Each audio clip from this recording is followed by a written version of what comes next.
Praise the lord. అందరూ ఎలా ఉన్నారండి? అందరూ బాగున్నారు అనుకుంటున్నాను. ఇది నా మార్నింగ్ రొటీన్ అనమాట. నేను ఎలా చేస్తాను, నా మార్నింగ్ నుంచి నేను ఏం చేస్తానని చూపిస్తానండి. చాలా రోజులు అయిపోయింది కదా ఇలా వీడియో పెట్టి, అందుకని చెప్పేసి ఇక్కడ నుంచి కంటిన్యూగా వీడియోస్ అయితే వస్తాయండి. అంటే సండే తప్ప మిగతా రోజులన్నీ వీడియోస్ పెడతాను. ఇంకా నేను మార్నింగే లేచాను అనమాట. లేచిన తర్వాత మెంతు వాటర్ అయితే తాగుతున్నానండి. ఇది మనకి షుగర్ ఎక్కువ ఉన్న వాళ్ళకి చాలా బాగా పనిచేస్తుంది. అంటే షుగర్ ఉన్న వాళ్ళు ఖచ్చితంగా తీసుకుంటే మనకి షుగర్ లెవెల్స్ అన్నీ కొంచెం కంట్రోల్ అవుతాయి. అంతేకాదు కొలెస్ట్రాల్ ఏమైనా ఉన్నా కూడా అది కూడా రెడ్యూస్ అవుతుంది అనమాట. అంతే వెయిట్ లాస్ కూడా అవుతారు. దీనివల్ల మనకి ఉపయోగాలు చాలా ఉన్నాయి కాబట్టి నేనైతే మార్నింగే తీసుకుంటున్నాను అనమాట. నేను హస్బెండ్ ఒక గ్లాస్లో హాఫ్ ఆయన తాగేసి వెళ్ళిపోతారు డ్యూటీకి. తర్వాత నేనైతే తాగుతాను అనమాట. ఇంకా తాగేసిన తర్వాత ఇంకా కొంతసేపు అన్నీ ఎక్కడెక్కడ సర్దేసుకొని వాకింగ్ అయితే చేస్తాను అనమాట. ఇలాగ నేను రోజు మార్నింగ్, మధ్యాహ్నం, అలాగే ఈవినింగ్ కూడా చేస్తానండి. ప్రతిరోజు ఖచ్చితంగా చేసుకుంటాను. ఇలా 15 మినిట్స్ చేస్తాను అనమాట. మార్నింగ్, మధ్యాహ్నం, నైట్ అలా చేసుకుంటూ ఉంటానండి. అయితే నేను నైటీతో ఉన్నాను, ఏం ఇగ్నోర్ చేయండి. కొంచెం బాగాలేదని చెప్పాను కదా, ఇంకా క్లియర్గా తగ్గలేదనమాట. ఇంకా ఆ రోజుకి ఇంకా నేను వీడియో తీసినప్పటికి ఇంకా ఫీవర్తో ఉన్నాను. అందుకనే ఇంకా దాంతోనే ఇంకా ఓపిక లేదు పని ఎక్కువగా రెడీ అవ్వడానికి. అందుకని చెప్పేసి నేను నార్మల్గా తీసాను అనమాట వీడియోస్ అనేది. ఇంకా అది అయిపోతే నేను బాగాలేదని చెప్పాను కదా, అందుకని చెప్పేసి నోరు కూడా చెప్పబడిపోయి ఉందనమాట. ఏదైనా కొంచెం కారంగా టేస్టీగా తినాలని చెప్పేసి నైట్ అన్నాను. అందుకని చెప్పేసి మా హస్బెండ్ ఇంకా నాకు అన్నీ టిఫిన్లో ఉన్న రకాలన్నీ తీసుకొచ్చి పెట్టారనమాట. ఇడ్లీ, బజ్జీ, దాంతోపాటు పెసరట్టు అనమాట. తీసుకొచ్చి పెట్టేసి వెళ్ళిపోయారు. ఇంకా నేను లేచిన తర్వాత ఫ్రెష్ అప్ అయిపోయి టిఫిన్ అయితే కొంతసేపు వాకింగ్ చేసుకుని అన్నీ చేసుకొని ఇంకా టిఫిన్ అయితే చేసేసానండి. ఇంకా అది అయిపోయిన తర్వాత నేనైతే హాట్ వాటర్ తాగుతున్నాను అనమాట. ఇలాగ బాటిల్లో అయితే వేసుకొని ఈ వాటర్ నేను కంప్లీట్ చేస్తానండి ప్రతిరోజు. కనీసం ఒక టూ బాటిల్స్ అయితే ఖచ్చితంగా కంప్లీట్ ట్రై చేస్తున్నాను. ఈ మధ్యనే స్టార్ట్ చేశాను. నార్మల్గా తాగుతున్నాను కానీ తెలియట్లేదండి ఎంత వాటర్ తాగుతున్నాను. ఒక్కొక్కసారి మర్చిపోతున్నాను అనమాట, తాగడం కూడా మర్చిపోతున్నాను. ఇలా బాటిల్లో ఉంటే నాకు ఒక ఐడియా ఉంటుంది కదా అని చెప్పేసి ఇంకా నేనైతే ఇలా బాటిల్లో వాటర్ వేసుకొని ఇలాగైతే తాగుతూ ఉన్నానండి. ఇంకా అది అయిపోయిన తర్వాత ఇంకా ఎక్కడెక్కడ సర్దేసుకొని తర్వాత గదిలైనా తొడడం అయితే స్టార్ట్ చేశాను అనమాట. ఈరోజు పైన అంటే కబోర్డ్ పైన అనేది దుమ్ము పట్టేసి ఉందనమాట. నేను సడన్గా చూసేటప్పుడు చాలా ఎక్కువ ఉంది. ఇంకా అది కానీ కడిగిన అంత దుమ్ము అదే వచ్చిందనమాట. అందుకని అంత ఉంది. అది కూడా తుడిచేసుకున్నాను అనమాట. ఇంకా తుడిచేసిన తర్వాత ఈరోజు అయితే నాకు కంఫర్ట్ లేని ఫుడ్ అయితే మీకు చూపిస్తున్నానండి. అదేనండి కాకరకాయ. అంటే నాకు అస్సలు నచ్చదనమాట. నాకు నచ్చని ఫుడ్ అంటే ఏదైనా ఉన్నదంటే అది కాకరకాయ మాత్రమే అండి. మిగతా ఫుడ్స్ ఏదైనా తినేస్తాను.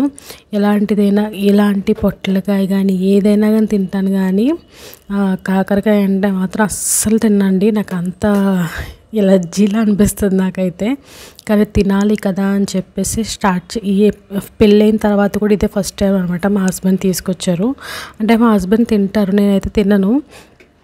ఆయన కోసమన్నా కొంచెం చేయాలి కదా అని చెప్పేసి ఇంకా తీసుకొచ్చారు కదా అని చేస్తున్నాను అనమాట. ఇంకా దాంట్లో కాంబినేషన్గా కొంచెం రొయ్యలు కూడా ఉంటే బాగుంటాయి కదా అని చెప్పేసి రొయ్యలు అయితే తీసుకున్నానండి. రొయ్యలు అనేది మాకు ఇక్కడ దగ్గరలో ఇంటికి వచ్చి అమ్మారనమాట. సడన్గా దొరికినాయి అని చెప్పేసి ఇంక వెంటనే తీసేసుకున్నాను. నేనైతే ఇదిగోండి చూస్తున్నారు కదా, వీడియోలో చూస్తున్నట్టుగా నేనైతే ఇలాగ నరం అనేది ఇలా తీస్తానండి. ఈజీగా అనిపిస్తుంది నాకైతే, ఎక్కువగా పని కూడా అనిపించదు. నేనైతే ఇలా తీసుకుంటాను అనమాట. నరం అనేది తీసేసుకుని మంచిగా కడిగేసుకొని ఉల్లిపాయలు అన్నీ కట్ చేసేసుకొని ఇంకా కర్రీ స్టార్ట్ చేశాను అనమాట. కర్రీ అనేది ఇంకా ఫస్ట్ అయితే దాకా పెట్టుకొని ఆయిల్ వేసుకోవడం ఇవన్నీ మీకు తెలుసు కదా. తర్వాత ఆయిల్ మంచిగా హీట్ ఎక్కువైన తర్వాత నేను ఉల్లిపాయలు, పచ్చిమిర్చి, దాంతోపాటుగా కరివేపాకు కూడా వేసేసుకొని మంచిగా అవి కొంచెం కలర్ అనేది చేంజ్ అయ్యేంత వరకు మంచిగా వేగనిచ్చుకున్నాను. చూస్తున్నారు కదా వీడియో చూపిస్తున్నట్టుగా ఇలా మంచిగా వేగనిచ్చుకున్నానండి. దీంట్లోకి నేను తీసుకున్న అన్నీ వేయలేదనమాట. అంటే నేను కొన్నిగానే వేస్తాను. అన్నీ వేస్తే మంచిగా ఫ్లేవర్ అనేది కావాలి కాబట్టి నేను కొంచెం రొయ్యలు అయితే కొన్నే వేసాను అనమాట. అంటే 3 వంతులు తీసుకుని అందులో 1 వంతు మాత్రమే వేసానండి. రొయ్యలు అనేది వేసుకుని అవి కూడా మంచిగా నూనెలో ఉడికేంత వరకు, అంటే వాటర్ పోయి కొంచెం బాగా ఉడికిన తర్వాత టమాటాలు అయితే యాడ్ చేశానండి. ఈ టమాటాలు కూడా మంచిగా ఉడికి కొంచెం పచ్చి వాసన అంటే సాఫ్ట్ అయ్యి పచ్చితనం పోయి ఆయిల్ బయటకు వస్తుంది కదా, అంతవరకు కూడా మంచిగా ఉడకనిచ్చుకున్నాను. ఇలా ఉడికిన దాంట్లో నేనైతే అల్లం వెల్లుల్లి పేస్ట్ అయితే వేసానండి. ఇలా అల్లం వెల్లి పేస్ట్ కూడా వేసుకుని ఇది కూడా మంచిగా వేగి పచ్చివాసన పోయిన తర్వాత దీంట్లోకి అయితే చిన్న కట్ చేసుకున్న చూస్తున్నారు కదా కాకరకాయ అయితే వేసాను. వేసుకొని ఒకసారి బాగా కలిపేసి ఇంకా మూత పెట్టి మంచిగా దగ్గర పడేంత వరకు మంచిగా మగ్గనిచ్చుకున్నానండి. ఇలా దగ్గర పడుతున్నప్పుడు దీంట్లోకి అయితే నేను ఒక్క బంగాళదుంప వేసాను.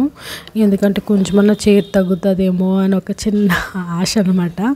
ఎందుకంటే నాకు ఇష్టం ఉండదు కదా, అందుకని చెప్పేసి ఇంకా బంగాళదుంప రొయ్యలు వేసుకున్నాను. యాక్చువల్లీ అయితే అసలు ఏమీ లేవన్నమాట. వేద్దాంలే వద్దులే అనుకున్నాను కానీ ఇంకా నా వల్ల కాలేదు. తిన్నాను, నాకు అర్థమైపోయింది. స్మెల్లే నాకు ఏదో అనిపించేసింది. అందుకని చెప్పేసి ఒక బంగాళదుంప కూడా వేసాను. ఒకసారి అవి కూడా కలిపేసుకొని దాంట్లోకి పసుపు ఉప్పు కూడా వేసుకుని మంచిగా దగ్గర పడేంత వరకు మగ్గనిచ్చుకున్నానండి నూనెలో. ఇలా మగ్గిన తర్వాత దీంట్లోకి ధనియా పౌడరు 1.5 స్పూన్ కారం కూడా వేసుకుని ఒక్క 2 నిమిషాలు మగ్గనిచ్చుకున్నాను మూత పెట్టి. ఇలా మగ్గిన తర్వాత ఒక్కసారి కలిపేసుకుని దీంట్లోకి అయితే వాటర్ అయితే యాడ్ చేస్తున్నానండి. మనకి ఎంతవరకు సరిపోతుందో అంతవరకు వాటర్ వేసుకోవాలి. నేను ఎందుకంటే కొంచెం బాగా ఉడికిపోయినాయి, అంటే నూనెలో బాగా ఎక్కువసేపు ఉడకపెట్టాను. ఎందుకంటే టేస్ట్ అనేది బాగుంటుంది కదా అన్నట్టుగా, అంటే చేదు కొంచెం అన్నా తగ్గుతుంది, టేస్ట్ పెరుగుతుంది కదా అన్నట్టు కొంచెం ఎక్కువసేపు బాగా మగ్గనిచ్చాను నూనెలో. అందుకని కొంచెం తక్కువగా వాటర్ వేసాను అనమాట. ఇలా దగ్గర పడిన తర్వాత స్టవ్ ఆఫ్ చేసేసి దించేసుకున్నానండి. కర్రీ అయితే కంప్లీట్గా అయిపోయింది. కానీ నేనైతే ఎక్కువగా బంగాళదుంపలు రొయ్యలు అయితే వేసుకున్నాను. మా హస్బెండ్ అయితే మామూలుగా తిన్నారులేండి.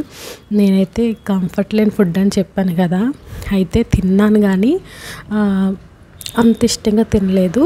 కానీ తిన్నాను. తర్వాత కొంచెం నాకు ఇష్టం ఉండదు కదా, ఫ్లేవర్ పోవాలని చెప్పేసి ఉప్పు కారం నూనె అయితే వేసుకుని తినేసానులే అండి.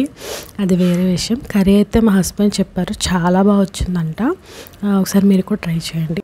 నా కంటెంట్ మీకు నచ్చింది, యూస్ఫుల్గా ఉంది ఓకే అనుకుంటే ఖచ్చితంగా సబ్స్క్రైబ్ చేసుకుని లైక్ చేసి ఫాలో చేయండి. Thanks for watching. బాయ్ అండి.